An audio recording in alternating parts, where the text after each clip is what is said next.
rays that come from those heavenly worlds will separate between him and what he touches. Ralph Waldo Emerson. In this specific quote, Emerson is trying to make a connection to the traumatized view of nature.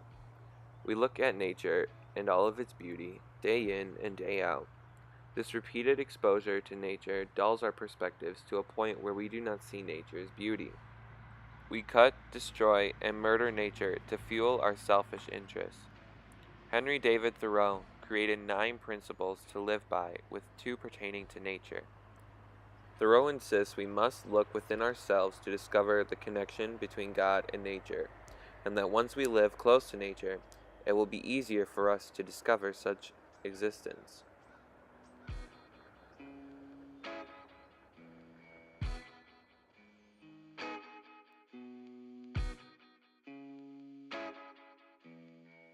Emerson and Thoreau encouraged self-reliance. Thoreau was inspired by Emerson's essay on self-reliance and decided to leave society and live in the wilderness.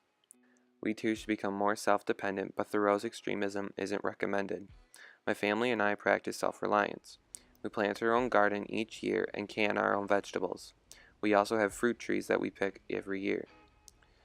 Being self-reliant follows Thoreau's principles of pursuing physical and intellectual activity throughout your entire life, and it follows his principle of setting laws specifically for yourself.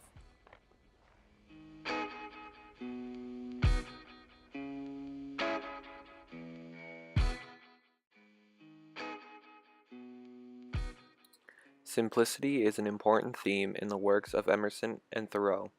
Both encourage limiting one's dependence on the world.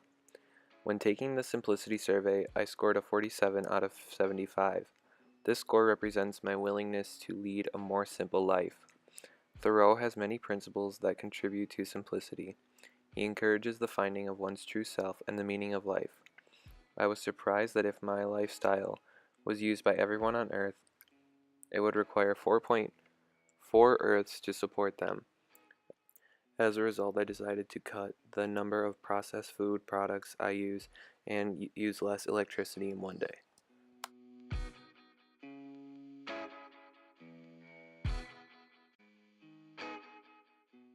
Thoreau was very insistent on being true to yourself.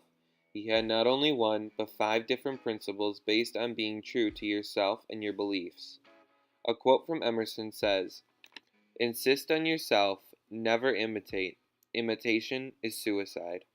This quote means that if you pretend you are something other than yourself, you are killing the true person you are.